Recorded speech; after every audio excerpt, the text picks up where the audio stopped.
Hello my dear students, my dear friends, कैसे हैं आप लोग सभी कोई एग्ज़ाम देकर आ गए होंगे घर पे। सबसे पहली बात है कि हम इस पे बात करेंगे। जो सी सेट सेकेंड पेपर है हम उसकी बात करेंगे कि सेकेंड पेपर में जो क्वेश्चन आए हुए हैं मैथ्स और रीजनिंग के, उसमें किसी भी स्टूडेंट्स को जो डाउट था, बहुत सारे लोगों ने फ़ोन किया कि सर आप एक्सप्लेन करके बता दीजिए, क्योंकि उन लोग जो आंसर किए आए हैं उनसे सेटिस्फाई नहीं है। तो हमने क्या किया है कि बारी बारी से प्रत्येक क्वेश्चन को कि इसका आंसर ये होगा, सी होगा या डी होगा, तो क्यों होगा, इसके बारे में हमने बताया है। पूरा वीडियो को लास्ट तक देखिएगा। अगर आप नए हैं तो इस हमारे छोटे से गरीब आदमी का चैनल को सब्सक्राइब कर लीजिएगा। और सबसे पहली बात है कि सी सेट में हम लगातार 2011 से जब भी सी सेट शुरू हुआ है तब से हम लगातार एक्सप्लान यानी पूरा संपूर्ण सॉल्यूशन सी सेट का मैथ और रीजनिंग का हम देते आए हैं। मतलब कि अगर इसका आंसर डी है तो कैसे है, अगर इसका आंसर ए है तो क्यों है, और किस तरीके से आपको क्वेश्चन एग्जाम में सोल्व करना चाहिए, इन सारी मुद्दों पर हम बात करते रहेंगे।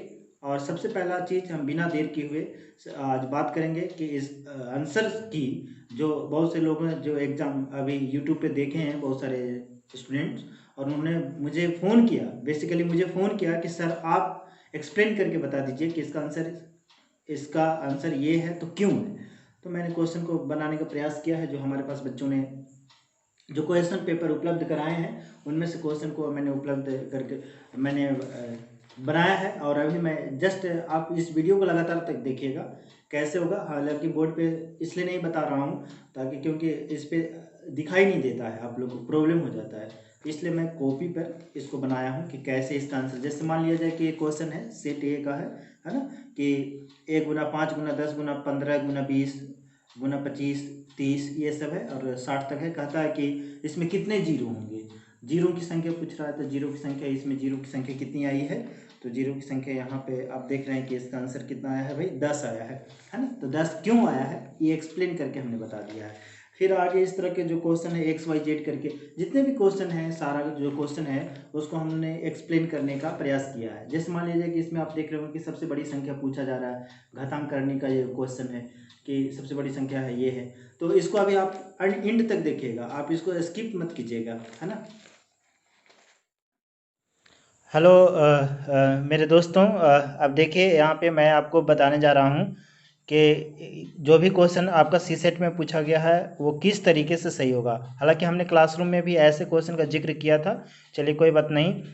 अब आपको समझ में आ गया होगा कि ऐसे क्वेश्चन पे कितना फोकस करना ज़रूरी होता है। लेकिन आप लोग बहुत मजाक मजाक में आप लोग अपना खेल बिगाड़ दिए, क्योंकि इस बार सी सेट का क्वेश्चन उतना आसान नहीं था जितना आप सोच के गए थे। चलिए तो हम लोग देखते हैं 7 नंबर क्वेश्चन जो है सेट ए का है। कहता है कि अंत में कितने जीरो होंगे। देखिए आपको क्लास में भी बताया गया था कि जीरो पाने के लिए क्या करना होगा कि 2 × 5 का पेयर निकालना होगा, 2 × 5 का पेयर। और जो क्वेश्चन दिया गया है, जिन संख्याओं को दिया गया है उन संख्याओं में अगर आप गौर करेंगे तो 5 का पेयर तो अधिक है, 2 का संख्या क्या है, कम है। तो 2 की संख्या को ही हम लोग प्राप्त करेंगे। 2 की संख्या किस में मिलेगा, 10 में मिलेगा, 20 में मिलेगा, 30 में, 40 में, 50 में, 60 में। यानी कुल मिलाकर अगर आप देखेंगे, इसको आप अभाज्य गुणनखंड के रूप में, प्राइम फैक्टराइजेशन के रूप में तोड़ेंगे तो कुल जो 2 की संख्या आएगी वो 10 आएगी। इसलिए 5 का पेयर, 2 × 5 का कितना पेयर बन सकेगा, 10 बन सकेगा। इसलिए नंबर ऑफ जीरो की संख्या कितनी हो जाएगी, 10। इस तरह से इसका ऑप्शन कौन सा सही होगा, ए नंबर सही होगा। ठीक है दोस्तों, चलिए अगला क्वेश्चन हम देखते हैं। 8वां नंबर का आता है एक्स वाई जेड तीन अंकों की एक संख्या है। तो 3 अंकों की संख्या है, तो सबसे पहली बात है कि कोई 3 अंकों वाली एक संख्या लीजिए, लेकिन ये ध्यान रखना है कि 3 का से डिवाइड नहीं होना चाहिए, 3 का गुणज नहीं होना चाहिए। अब इन संख्या में आप 1 1 2 ले सकते हैं, 112 ले सकते हैं। जैसे मान लिया हमने लिया है यहाँ पे एग्जांपल के लिए कि 1 1 112 हो गया। अब 112 को अगर एक्स वाई जेड के रूप में मानते हैं तो आप इसको पलट कर लिखेंगे और जो कंडीशन दिया हुआ है उसको जोड़ेंगे तो कितना आएगा, 444। ये 3 से भी विभाज्य हो सकेगा, x + y + z से तो विभाज्य होगा ही, 37 से भी विभाज्य हो गया। लेकिन आप देख रहे हैं कि 9 से विभाज्य नहीं होगा। वही क्वेश्चन में पूछा गया था कि किससे विभाज्य नहीं होगा, तो 9 से विभाज्य, यानी इसका ऑप्शन जो बी है वो सही होगा। 9 नंबर सवाल एक मैथमेटिकल रीजनिंग का क्वेश्चन है, बहुत ही अंदर का ये क्वेश्चन है, कंसेप्ट बेस्ड क्वेश्चन है। इसमें अगर आप देखेंगे तो आंसर क्या होगा, सी सही होगा, यानी आर सबसे बड़ा है, आर सबसे बड़ा है। 11 नंबर आप देख रहे हैं कि एक मैथ का एक मैजिक था, जादू था और मैथ का पहेली था। और बच्चे ऐसे बहुत करते हैं, तीसरे चौथे क्लास में भी ऐसे सिखाया जाता है कि यहाँ पे कौन सी संख्या को भरना होता है। तो इस संख्या को आप देख रहे हैं कि 3 संख्या को रखेंगे, संख्या 3 यानी ऑप्शन बी को लेकर चलेंगे तो ये निश्चित रूप से सही होगा। अगला जो क्वेश्चन है कहता है कि 7.5 फीट और 3.2 फीट का कोई लकड़ी का टुकड़ा है, इसे कहता है कि मैक्सिमम नापने के लिए कह रहा था। तो यहाँ पे ईरर है, क्वेश्चन में थोड़ा सा ईरर है। हालांकि इसका एचसीएफ निकालने पर जो ऑप्शन है वो मिल रहा है, यानी ऑप्शन जो होगा वह आपका 0.25 यानी बी ऑप्शन सही है, लेकिन क्वेश्चन में ईरर है दोस्तों। चलिए आगे हम लोग देखते हैं, इसके बाद आगे कौन सा क्वेश्चन है। हम लोग जो हमारे पास जो बच्चे भेजे हैं क्वेश्चन उसी को हमने बनाया है, ठीक है। धीरे धीरे करके जितने भी मैथ रीजनिंग के जितने भी क्वेश्चन हैं उसको मैं बता दूंगा। हालांकि कंप्रिहेंशन क्वेश्चन को इसलिए नहीं बताऊंगा कि क्योंकि उसमें बहुत सारा कन्फ्यूजन होता है। आप 100% नहीं कर सकते कि आपका सही ही होगा कंप्रिहेंशन में, क्योंकि आपका आंसर कुछ आता है, यूपीएससी का आंसर कुछ होता है, ठीक है दोस्तों।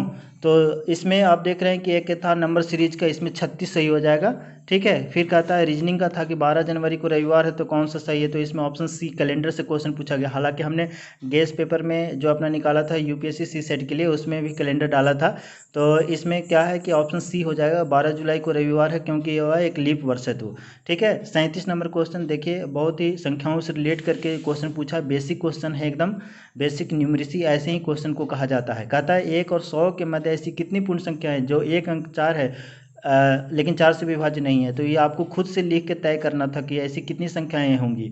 तो 14, 34, 41, 42, 43, 45, 46, 47, 49, 54, 74 और 94, ये सब ऐसी संख्याएं हैं जिसके एक अंक 4 तो है लेकिन 4 से विभाज्य नहीं है। तो ऐसे कुल संख्याओं की संख्या कितनी आई, 12, इसलिए इसका ऑप्शन सी सही है। देखिए 39 नंबर क्वेश्चन जो है ये एक एवरेज का क्वेश्चन है, औसत। औसत कहता है कि एक शिक्षक हैं और 3 छात्र हैं जिनकी कुल औसत आयु 20 वर्ष है। तो आप देखिए कि कुल की आयु कितनी हो जाएगी, 80 वर्ष हो जाएगा। मान लेते हैं कि अगर शिक्षक की आयु x है तो छात्र की आयु कितनी होगी, x-20, क्योंकि कह रहा है कि जो छात्र की आयु है वह शिक्षक की आयु से 20 वर्ष कम है। और शिक्षक छात्र कितने हैं, 3 हैं। तो शिक्षक और छात्र दोनों को जोड़ेंगे तो कितना आएगा, 80 वर्ष। इस तरह से हम लोग इक्वेशन, एक सिंपल इक्वेशन बनाए और इक्वेशन से ये बात पता चल गया कि निश्चित रूप से शिक्षक की आयु जो है वह 35 वर्ष है। देखिए ऐसे क्वेश्चन हम हमेशा क्लास में भी करवाते हैं औसत का, लेकिन आपको ये बात आपको उस समय अच्छा नहीं लगता, आपको लगता है कि ऐसा क्वेश्चन क्यों करवा रहे हैं। मैं शिक्षक और छात्र, देखिए मैं जितने भी क्वेश्चन मैं सी सेट में आपके क्वेश्चन एग्जाम में करवाया है सारा चीज़ को आप देखिए कि मैं यहाँ पे लेकर आया हूँ। और इतना बहुत ज़्यादा नहीं, बस इतना ही सा चीज़ करवाता हूँ, बहुत ज़्यादा नहीं है। मैं इतना ही सा सी सेट के लिए आप लोगों के लिए करवाया था। देखिए यहाँ पे शिक्षक और छात्र वाला जरूर क्वेश्चन में डाला हुआ होगा कहीं ना कहीं, है ना। देखिए कहीं होगा, जरूर होगा। तो हाँ फिर देखिए एक और क्वेश्चन, एक और था कि देखिए एवरेज से आपके एग्जाम में क्वेश्चन पूछा गया था पारी वाला। तो पारियों वाला यहाँ पे क्वेश्चन दिया हुआ है कि पारी कितना हो जाता है भाई, क्या कहते हैं, ये जो क्वेश्चन पूछा हुआ है कि 45 पारियों का औसत रन 50 है, ठीक है। और फिर इतना रन बढ़ जाता है तो औसत इतना बढ़ जाता है। तो इस तरह से क्वेश्चन हमने करवाया हुआ है, आप देख सकते हैं यहाँ पे, है ना। इस पैटर्न पे क्वेश्चन आया हुआ है, वो बहुत हम नहीं कर सकते लेकिन इस पैटर्न पे क्वेश्चन आया हुआ है। हाँ कहता है कि देखिए 7वां नंबर क्वेश्चन को मिलाइए, और आपके एग्जाम में भी जो क्वेश्चन आया हुआ है आप देख लीजिएगा कि इस टाइप से कि एक क्रिकेट मैच में बैट्समैन अपनी 16वीं पारी में 80 रन बनाता है, उसका औसत 3 रन से बढ़ जाता है, ठीक है। तो उसका औसत क्या होगा, ठीक उसी तरह से कुछ क्वेश्चन आया था आपका औसत का, अभी मैं बनाया हूँ अभी तुरंत। तो उसका आंसर 64 आया था, अभी मैं देखूँगा, है ना सारा चीज़। तो एलसीएम एचसीएफ से भी क्वेश्चन आया हुआ है, तो इस पे बात पे ध्यान देना है कि कैसे क्वेश्चन एग्जाम में आता है। तो चलिए आगे हम देखते हैं। एक बहुत ही आसान सा क्वेश्चन आया हुआ है दोस्तों आपके एग्जाम सी सेट में, लेकिन आप लोग अगर पढ़े होंगे तो आपके लिए बहुत आसान है, क्योंकि विक्रय मूल्य दिया हुआ है। कहता है क्वेश्चन में दिया हुआ है कि 3 लाख रुपया में बेच दिया एक कार को और 20% का नुकसान हो गया, तो खरीदा कितना में था, यानी खरीदने में खर्च कितना किया था। तो आप जानते हैं कि 20% हानि पे बेचा है, यानी विक्रय मूल्य कितना हो गया, 80%। सीधे परसेंटेज से रिलेट कर देना था दोस्तों। 80% 3 लाख है तो आपको 100% निकालना, तो 100% कितना आएगा, 3,75,000। जो आपका ऑप्शन में डी नंबर सही है, डी है, डी में दिया हुआ 3,75,000, वो आंसर आ जाएगा। एक देखिए 38 नंबर क्वेश्चन, बहुत ही मतलब कॉम्प्लेक्स क्वेश्चन दिया हुआ है दोस्तों। उलझा के रखा हुआ है, मैथमेटिक्स और रीजनिंग दोनों मिला कर रखा हुआ है। हालांकि हमने यहाँ पे बना दिया है आपको, आपके लिए, क्योंकि बहुत सारे लोगों ने ये क्वेश्चन पूछा था, मैसेज करके भी पूछा था कि सर ये वाला कैसे बनेगा। हमने कहा कि चलो ठीक है मैं बता देता हूँ। तो ये पी और क्यू कुछ है, धातु दो, और इसका द्रव्यमान दिया हुआ है, मास दिया हुआ है एम, और इसका एन, और उसमें आपस में रिलेशन दिया हुआ है। तो मास अगर इसका एक है तो इसका दो हो जाएगा, कहता है दुगना है। ठीक उसी तरह भुजा अगर एक है तो इसका दुगना है। तो आयतन आप जानते हैं कि किसी भी घन का जो आयतन होता है, क्यूब होता है, क्यूब का जो वॉल्यूम होता है वो क्या होता है, 1 क्यू होता है। तो एक है तो एक ही रहेगा, दो है तो 8 हो जाएगा, दो गुना दो गुना दो यानी 8 हो जाएगा। और जो आपका कंडीशन जो क्वेश्चन दिया हुआ है m/x निकालने के लिए, तो एक आया, इसका कितना है 1/4।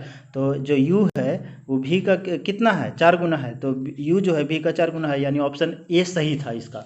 बहुत अच्छा क्वेश्चन था। हालांकि वहाँ पे एग्जाम में आपको समझ में नहीं आया होगा। कहा था कि सबसे बड़ी संख्या क्या है आपका, फिर अगला क्वेश्चन क्या है, सबसे बड़ी संख्या क्या है। हाँ, घातांक करने का ऐसा क्वेश्चन है ना। तो सबसे बड़ी संख्या क्या है, देखिए हम, हालांकि हम ऐसे क्वेश्चन को करवाए थे घातांक करनी में। देखिएगा कहीं होगा। देखिए जब भी हम करवाते हैं तो हम कोशिश करते हैं कि देखिए हमने करवाया हुआ कि सबसे बड़ा कौन है। हालांकि ये क्वेश्चन को दूसरे तरीके से दिया हुआ है, कोई बात नहीं। तो इस पैटर्न पे हमने क्वेश्चन करवाया था आप लोग के लिए, और एक एक पेज ही करवाया था मैं। देखिए कि केवल एक एक पेज करवाया था सी सेट के लिए। मात्र आपको 15 से 20 दिन में मैंने ख़त्म किया था, लेकिन फिर भी बहुत सारे क्वेश्चन का पैटर्न मिला देना एक बहुत बड़ी बात है। अब बताइए, देखिए मैंने आपके लिए पृष्ठ वाला भी एक क्वेश्चन आपने पूछा हुआ है, तो पृष्ठ वाला तक लेके गया, भले ही हूबहू नहीं पूछा लेकिन उस पैटर्न पे मैंने पूछा। अब बताइए 15 क्वेश्चन में पैटर्न मिला देना किसी भी टॉपिक में एक बहुत बड़ी बात होती है। और मैं, आप लोग तो हमेशा से 2011 से आप अपना प्यार स्नेह दे रहे हैं कि हाँ हमारे पास से सीख रहे हैं, तो बहुत अच्छा लगता है। फिर क्वेश्चन क्या है, कहाँ गया, हाँ, तो सबसे बड़ा कौन है संख्या। तो आप देखिए कि यहाँ पे सबसे बड़ी जो संख्या है वो आपका निकल कर आया सी, यानी 1/3 का पावर -4, यानी इसको पलट के देखा तो 3 का पावर 4 यानी 81 आया। पहला और दूसरा दोनों तो 64 आया, जब इसको कैलकुलेट किए तो 64 आया। इसका कितना आया, 36 आया। तो कौन सही हो जाएगा, 81। ठीक है, 51 नंबर सवाल भी बहुत बड़ा कन्फ्यूजिंग सवाल था। ठीक है, मैंने इसको बनाया हूँ ऑप्शन मेथड से। कहता है कि अधिकतम लंबाई x क्या होगी जिसका ये है इतना है, x का पूर्णांक गुणज क्या होगा। इस क्वेश्चन को अंडरस्टैंड करना उस एग्ज़ाम की घड़ी में बड़ा मुश्किल होगा आप लोग के लिए, लेकिन फिर भी देखिए यहाँ पे कैसे बनाया जाना है। इसको जो क्वेश्चन में दिया हुआ है 3/1/2, यानी इसको आप 7/2 लिख सकते हैं, और इसको कितना लिख सकते हैं, एक को कितना लिखें 35/4, है ना, 7/2 और एक को 35/4 लिखा। ठीक है, तो यहाँ पे हल में आपने देखा कि हमने क्या किया कि इससे डिवाइड करने पे जो पूर्णांक प्राप्त होगा, तो ये इसमें ऑप्शन कौन आ रहा है, किस ऑप्शन को लेके चले हैं, 4 और 3 7/4, हाँ 7/4 ऑप्शन जो डी है, 7/4, एक 3/4, यानी ये वाला ऑप्शन को हम लोग लेके चले,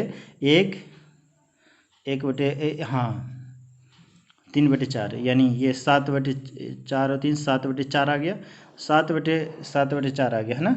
7/4 से डिवाइड किया गया तो पूर्ण संख्या प्राप्त हुआ। चलिए, और जो भी है धीरे धीरे सब सारा क्वेश्चन मैं बता दूंगा।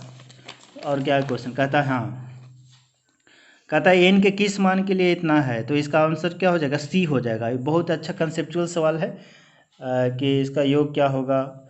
फिर एक औसत का क्वेश्चन है, उसका सी हो जाएगा। दिल्ली का देखिए क्वेश्चन, आपको परम्यूटेशन कम्बिनेशन से क्वेश्चन पूछा हुआ है। हम हमेशा आपको करवाते हैं तो परम्यूटेशन कम्बिनेशन से करवाते हैं, परम्यूटेशन कम्बिनेशन से करवाते हैं। तो आपको लगता है कि परम्यूटेशन कम्बिनेशन तो आएगा ही नहीं, क्यों करवाते हैं। देखिए तो अभी आया क्वेश्चन कि नहीं आया ना, यही चीज़ हम कहते हैं। अंतिम पेज में मैंने दिया था, आप देखिए फेसबुक पे भी देख लीजिएगा, दिल्ली वाला तो करवाया था क्वेश्चन। देखिए कहता है कि 3 स्थिर है, उसमें हालांकि हमने ये इस पैटर्न को फॉलो नहीं किया था कि 3 स्थिर करना है, लेकिन ये इस पैटर्न पे और क्वेश्चन दूसरे क्वेश्चन करवाए थे। तो आप देखिए यहाँ पे कि स्थिर है, तो इसमें क्या आ जाएगा, 3 फैक्टोरियल हो जाएगा। 3 फैक्टोरियल का आंसर कितना आ जाएगा, 6 आ जाएगा, यानी ऑप्शन डी सही हो जाएगा। ठीक है, और मैं कुछ बनाया हूँ कि नहीं, देखिए आपके लिए जो है, हाँ एक डीआई का क्वेश्चन था, डीआई का क्वेश्चन आपके पास, डीआई का क्वेश्चन तो 52 नंबर क्वेश्चन है। सेट ए का ही सब चल रहा है, सेट ए का चल रहा है ना। 52 नंबर क्वेश्चन, तो 1971 से 81 तक लास्ट वाला डी जो है वो ऑप्शन आपका सही है। 53 जो कहता है कि 1.27 ये किसके बराबर है, तो ऑप्शन बी में है। देखिए धुंधला क्यों हो रहा है ना, ये 14/11 है ना, 14/11 हो जाएगा। 54 नंबर सवाल को देखिए, कहता है इसमें 2 शेष बचने के लिए एलसीएम का क्वेश्चन है। देखिए एलसीएम का इस टाइप का एलसीएम एचसीएफ कहाँ गया, हमने सब क्वेश्चन करवाया हुआ है। आपको आपको समझ में नहीं आ रहा हो कि इस पैटर्न पे क्वेश्चन क्या है। कहता है कि 4 अंकों वाली सबसे छोटी से छोटी संख्या ज्ञात कीजिए। देखिए यहाँ पे देखिए, तो बाद छोटी से छोटी संख्या ज्ञात कीजिए 12, 14, 15। और इस पैटर्न पे क्वेश्चन आपको मैं वहीं पे करवा दिया था डायरेक्ट, है ना। देखिए सारा चीज़ मैं करवाया हूँ, जो जो टॉपिक करवाया उस टॉपिक से क्वेश्चन आया। फिर देखिए यहाँ पे एलसीएम का क्वेश्चन 20 आ जाएगा। 57 नंबर सवाल देखिए कि कहता है 2500 को XYZ में इस तरह से बांटना है 1/2, 3/4, 5/6। ठीक है, तो इसका आंसर क्या हो जाएगा? सी हो जाएगा। क्यों हो जाएगा, कैसे होगा, आपको मैंने बताया भी है। और फिर आपको मैं बता दूँ कि आपका ये कौन सा है टॉपिक। हाँ, रेशियो में आपको इस पैटर्न पे क्वेश्चन करवाया है। देखिए सारा तो यहीं पे होगा ना, सारा यहीं पे होगा। रेशियो में देखिए आपको क्वेश्चन करवाया है मैंने, ऐसा बात नहीं है। रेशियो में चलिए साधारण ब्याज का तो हटाइए, साधारण ब्याज तो आया ही नहीं इस बार। हाँ देखिए, हाँ रेशियो है ना, हाँ अनुपात समानुपात। देखिए कहता है इसमें इस पैटर्न पे 117 रुपया को PQR में 1/2, 1/3, 1/4 अनुपात में बांटना था। 2, 3 में 4 में बांटा गया तो क्या हो जाएगा? ठीक है, इस क्वेश्चन आया कि नहीं बताइए तो, आया ना, आ गया है। हाँ इस पैटर्न पे भी आ गया, मतलब वहाँ 2500 लिख दिया। और इस बात को ध्यान दीजिए, ठीक है। और एक क्वेश्चन और हमने देखा है कि यूपीएससी में बच्चे भेजे हैं, इस पैटर्न पे आया हुआ है क्वेश्चन। कहाँ गया सारा चीज़,